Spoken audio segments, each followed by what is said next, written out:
사람들은 기생충을 미워합니다. 왜 그럴까요?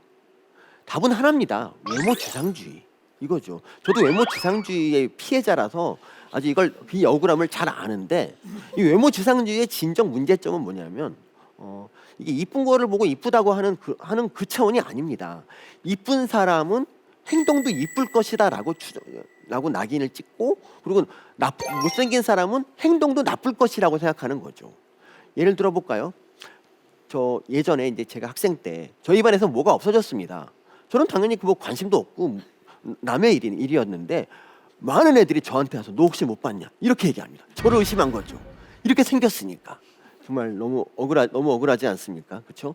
기생충도 마찬가지입니다. 기생충도 정말 단지 못생겼다는 이유로 욕을 먹죠. 반면에 좀 잘생긴 동물들은 그렇지 않죠. 여러분 사자 있잖아요. 사자. 여러분 사자를 보고 백수의 왕이라고 부르지 않습니까? 왜 사자는 백수의 왕일까요, 여러분? 네? 바로 그겁니다. 사자가 흔히 싸움을 잘해서 그런다 생각하지만, 영상을 보면 충격적인 장면이 많이 있습니다. 사자가 기린한테 발리는 장면도 막 있고요. 사자가 뭐 얼룩소한테 오히려 당하는 장면도 있고, 기린이 다가가니까 사자 10마리가 우르르 도망가는 장면도 있습니다. 이게 과연 백수의 왕의 태도일까요? 그럼에도 불구하고 이 사자가 추앙받는 이유는 딱 하나, 멋진 갈기, 그겁니다. 갈기가 없었으면 사자가 백수의 왕이 되지 못했죠. 그리고 호랑이도 마찬가지죠. 호랑이한테 그 멋진 가죽이 없었으면 우리가 이렇게 호랑이를 이뻐할 일이 없습니다. 우리 예전에 호환이란 말도 있듯이 호랑이는 사실 우리의 적이었잖아요, 여러분. 근데 왜 호랑이를 우리는 한 번도 미워한 적이 없을까요? 그렇게 물리고 그랬으면서. 이쁘니까 그런 겁니다. 그러니까 우리가 이런 말도 조심해야 됩니다. 어떤 이제 범죄자가 얼굴이 잘생겼어요. 다들 이렇게 말합니다. 멀쩡하게 생겨서 왜 범죄를 저지를까? 그럼 여러분, 범죄는 누가 저질러야 될까요? 제가 저질러야 될까요? 너무 억울하지 않습니까? 기생충이 딱 그런 신세라는 거죠. 자, 기생충이 얼마나 억울한지 이 장면을 보십시오. 이거는 어떤 분이 생선회 이제 초밥을 정식을 드시다가 이제 발생한 일입니다. 이건 기생충입니다. 기생충이 이제 나오고 있어요. 예, 나오고 있는데, 이 당시 이제 풍경이 뭐냐면 이거를 이제 그 본 손님이 이제 놀래서 막 비명을 지르고 막 울고 막 심지어 욕도 합니다. 그리고 이 주방장과 사장님이 야 이게 뭐냐고 막 충격에 빠져서 그냥 보고만 있어. 그냥 얘의 정체는 뭘까요? 얘는 기생충이 맞고 그 방어사상충이라는 겁니다. 방어사상충. 그러니까 여름 방어에 있는 그 기생충이 바로 이 방어사상충이고요. 길이는 한 1m쯤 됩니다. 근데 얘는 어떤 애냐면 원래 이제 방어에 살고요. 방어에서 짝짓기 알라키 자손 번식을 충분히 하고 있는 애예요. 그래서 얘는 사람한테 가고 싶은 마음이 1도 없습니다. 근데 왜 나왔냐? 여기 있는데 보니까 그 분위기가 좀 싸하잖아요. 자꾸 자기 동료들이 자꾸 없어지는 것 같아서 좀 분위기가 싸하잖아. 그래서 혹시 뭔 일인가 하고 자기가 나와봐야겠다고 나온 거예요. 얘가 뭘 잘못했습니까? 단순히 나왔을 뿐인데. 얘가 그 손님을 뭐 공격하거나 이런 것도 아닙니다. 뭐 손님한테 달려들어서 목을 조르거나 이랬으면 얘기를 안 하는데 그런 것도 아니고, 또 얘는 원래 방어에 있는 애예요. 방어에. 그러니까 제대로 있어야 될 곳에 있은 거예요. 그렇죠? 근데 정말 이걸로 욕 먹는 건 너무 어이없지 않습니까? 그렇죠? 만약에 여기서 있잖아요. 다람쥐가 나왔으면 어떻게 될까요? 다람쥐. 아마 그 손님이 그렇게까지 울면서 욕을 했을까요? 아닙니다. 아마도 그 다람쥐를 붙잡아서 사진 찍고 SNS에 이렇게 올렸겠죠. 대박이다. 회에서 다람쥐 나왔어. 근데 말이죠, 이 방어에서 다람쥐가 나왔다면 그게 더 큰 문제예요. 왜냐면 나오지 말아야 될 게 나온 거잖아요. 자, 백보양보해서 뭐 이게 이제 얘가 나쁘다고 쳐봐요. 만약에 얘를 먹었을 때 사람이 뭐 심각한 뭐 증상을 나타낸다. 그러면 제가 얘를 욕하는 거 이해할 수 있습니다. 과연 그럴까요? 이 방어사상충은요 전혀 사람에게 해롭지 않습니다. 이 방어사상충이 이 회 가운데 들어가 있었으면 어떻게 될까요? 회 가운데 들어가 있었으면 이분이 모르고 먹었겠죠. 아마 먹으면서 이랬을 겁니다. 회 속에 회가 또 있는데 이건 뭐지? 대박이네? 왜 이렇게 맛있지? 실제로 어떤 유튜버가 이 방어사상충을 입으로 먹은 적이 있어요. 조회수 올리려고 먹었는데 먹고 나서 뭐라는지 아십니까? 아주 꼬드득하고 맛이 좋다. 기분은 좀 더럽지만 맛있다. 이렇게 얘기했습니다. 그러니까 먹어도 되는 거라고요. 이거는 우리 먹으면 우리의 아주 좋은 단백질 공급원이 되는데 단지 나왔다는 것만으로 이렇게 욕을 하는 거 너무 억울하지 않습니까? 근데 많은 사람들이 말이죠, 이런 식으로 기생충을 미워하다 보니까 자기가 한 일을 기생충한테 더 씌우는 경우가 있어요. 그러니까 이분도 그 중에 하나인데, 코를 푸니까 이런 게 나왔다. 이거 혹시 기생충 아니냐? 여러분, 이건 콧물입니다, 콧물. 기생충은 이렇게 더럽게 끈적끈적하게 생기지 않았습니다. 기생충은 시작과 끝이 굉장히 야무지고요, 곡선도 아주 유연하게 싹 돌아가는데 더럽게 생기지 않았습니까? 또 어떤 분은요, 항문이 이제 간지럽다 그러면서 구충제를 계속 먹어요. 근데 계속 간지럽다고 글을 올렸어요. 의사가 뭐라고 하는지 압니까? 당신은 항문을 씻어야 된다.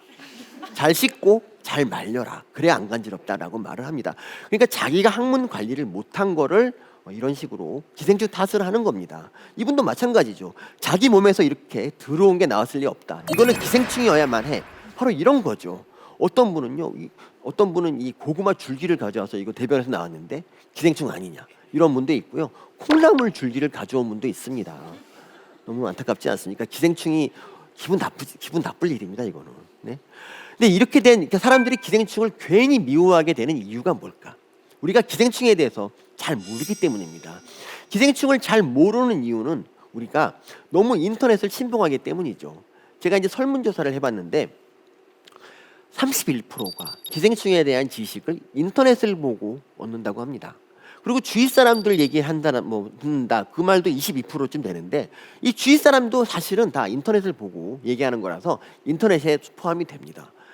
또 TV 등 미디어도 마찬가지입니다. 이분들도 사실은 인터넷에 있는 걸 참고해서 기사를 많이 작성하기 때문에 대부분 기생충을 아는 경로는 인터넷이다, 이렇게 말할 수 있습니다. 그런데 여러분, 인터넷이라는 게 정보의 바다긴 하지만 그 정보들이 과연 옳은가요?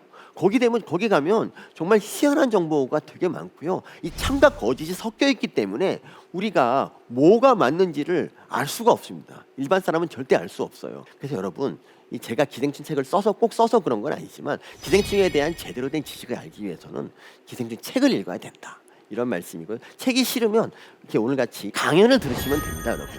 주변 사람들한테 이 강연을 홍보해야 되는 이유가 바로 우리가 기생충 걱정 없는 건강한 사회를 만들기 위함입니다, 여러분. 자, 그러면 지금까지 이제 보시는 바와 같이 기생충은 죄가 없어요, 그렇죠? 별로 죄가 없고 사람한테 오히려 이익도 줍니다. 그리고 기생충은 편견에 시달리고 있고 괜히 미움받고 있어요.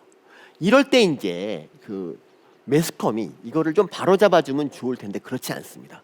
제가 만난 모든 기자들은 다 기생충을 싫어합니다. 오히려 일반인보다 더 싫어하는 것 같아요. 기생충에 대해서 그분들이 쓰는 기사를 보면은 굉장히 악의적인 기사를 씁니다. 자, 이 기사를 보세요. 이거는 6년 전에 이제 실제로 발생한 사건인데 13살짜리 초등학교 6학년짜리 아이가 설사를 하다가 그 3.5m짜리 기생충을 이제 배출한 적이 있거든요. 이 기사가 이 의미하는 게 뭘까요, 여러분? 이렇게 조그만 아이한테 그렇게 기다란 기생충이 들어갔다. 이 기생충은 악마다, 나쁜 놈이다, 이런 얘기입니다. 거의 모든 언론이 다 이렇게 13살과 3.5m를 대비시키면서 기생충의 악마성을 부각했습니다. 그러니 거기에 어떤 댓글이 달렸겠습니까? 야, 기생충은 정말 나쁜 놈이야, 이런 댓글밖에 안 달리는 거죠. 하지만 그 기자가 최소한의 객관성을 가지고 좀 기사를 썼다면 어떻게 될까요? 그랬으면 이랬을 겁니다. 이건 이제 이 기생충은 바로 광덜 열두조충인데 이거는 평상시 길이가 5.5m예요, 평균이. 근데 얘는 3.5m잖아. 그러면 아이라고 많이 배려했구나, 이렇게 하고 오히려 광덜 열두조충, 아이라고 배려해라고 할 수도 있잖아요, 여러분. 그렇지 않습니까? 그럼 댓글이 달라지죠. 기생충도 다시 봐야겠네라고 할 수 있지 않습니까? 그런데 우리 매스컴이 그러지 않는다는 게 너무 안타깝죠. 그리고 이건 매스컴에서 아주 잘 나오는 고래요충 얘기인데, 이게 이제 2015년 모 언론에서 이걸 9시 뉴스로 바로 때렸습니다. 유벽 뚫는 고래요충, 생선 섭취 주의. 한마디로 이 회를 먹지 말란 소리죠. 이 고래요충이란 기생충은 원래 고래에 살아요, 고래. 고래에 사는데, 그러니까 고래한테 가야지 어른이 돼서 짝짓기 알라키를 한단 말이죠.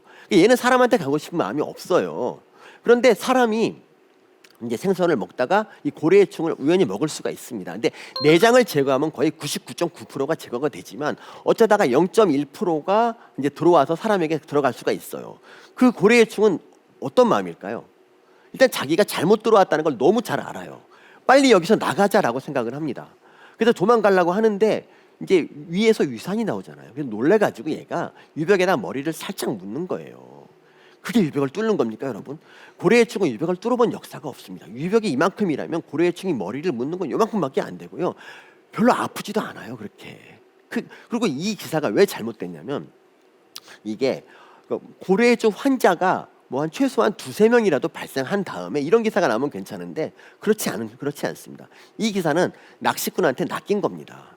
낚시꾼이 낚시하다가 이 고래충 많다고 기자를 불러요. 그러면서 내가 낚시 30년 동안 이렇게 고래충 많은 걸 처음 봤다라고 얘기를 합니다. 그럼 그 기자가 두 가지를 검증해야죠. 이게 고래충이 맞는가? 두 번째, 이 고래충이 그렇게 위험한가? 이 두 가지를 봐야 됩니다. 근데 그렇게 하지 않았습니다. 그거는 고래충도 아니었고요. 아까 뭐 여러분 보셨던 그 방어사상충이었습니다. 그걸 이 낚시꾼이 고래충으로 착각을 하고 이것이 바로 9시 뉴스에 그대로 나갔습니다. 이 효과는 어마어마했습니다. 여기 그 횟집에서 회가 안 팔립니다. 회를 먹고 고래충 걸리니까 당연한 거였죠. 그래서 횟집이 장사가 안 돼갖고 막 너무 어려웠던 시기를 보냈는데 이게 과연 누구한테 도움이 될까요? 원래 정상적인 언론이라면 이렇게 해야 됩니다. 고래충은 원래 물고기에 있으니까 여러분이 정말 운 나쁘게 만날 수 있어요. 하지만 고래충은 여러분 나쁜 사람 아니니까 그냥 그러려니 하고 치우고 먹어요. 이렇게 해야 정상이 아니겠습니까? 그래야 사람들이 즐겁게 회를 먹고 횟집이 잘 되고 경제가 살지 않습니까, 여러분? 근데 이런 식의 기사는 누구한테도 도움이 안 되는 겁니다. 이것도 역시 기자들이 얼마나 고래충, 기생충에 대해서 편견을 갖고 있는지를 잘 보여주는 사례입니다. 이거는 시모토 엑시구아라는 그런 기생충입니다. 이름이 굉장히 특이한데 그냥 시모토라고 부르겠습니다. 이 기생충은 원래 중남미 앞바다에 사는데 물고기의 입이나 아가미에서 발견이 됩니다. 근데 이 기생충은 말이죠. 그러니까 물고기가 뭐 전 바다를 다 헤엄칠 수 있으니까 우리나라에서도 간혹 발견됩니다. 예를 들면 뭐 우럭 매운탕을 끓였다, 뭐 명태 매운탕을 끓였다. 이럴 때 이제 그 아가미에서 이런 게 나와서 놀래고 그 매운탕을 다 버리고 그러는데 이게 이거는 일단 끓였기 때문에 그러니까 일단 이건 그냥 생으로 먹어도 사람에게 뭐 감염력이 전혀 없고 우리가 그냥 과자 하나 먹었다 생각하면 되는 거고요. 그리고 끓여서 먹으면 더더욱 안전합니다. 이건 그리고 이제 찜찜하면 이걸 꺼내고 그냥 버리고 먹으면 되는 거예요. 이 기생충은 물고기의 혀를 먹는 기생충이라는 그런 오해가 있어요. 근데 실제 그렇지 않습니다. 얘는 그러니까 물고기가 혀가 있는 거 여러분 잘 모르셨죠? 물고기 혀가 있어요, 혀가 있는데 혀가 왜 있냐면 다 있는 건 아닌데요. 물고기 일부에서 혀가 있는 이유는 물고기가 물속에서 주로 움직이는 먹이를 잡아먹잖아요. 근데 한 마리를 먹고 또 딴 걸 먹으려고 입을 벌리면 입속에 들어왔던 먹이가 도망간단 말이죠. 그래서 이제 혀로 이거를 막아야 돼요. 그래서 이제 물고기의 혀가 필요한데 근데 이 혀가 없으면 어떻게 되냐? 물고기가 좀 영양실조 걸려서 시름시름 앓다가 죽어요. 그러니까 혀는 물고기한테 꼭 필요한 건데 얘가 정말 혀를 먹는다면 얘가 나쁜 놈이겠죠. 근데 얘는 혀를 먹는 게 아니라 물고기 혀 옆에 살면서 이 혀로 가는 혈관에 입을 받고 그리고 피를 빨아먹어요. 그러다 보면 이제 혀로 가는 피가 모자라서 혀가 좀 썩거든요. 그래서 이제 혀가 떨어지는 거예요. 그 결과는 똑같지만 먹는 건 아니잖아요, 그렇죠, 여러분? 네, 여기서 끝났으면 제가 이 기생충을 변호하지 않을 겁니다. 하지만 여기에 더 큰 반전이 있어요.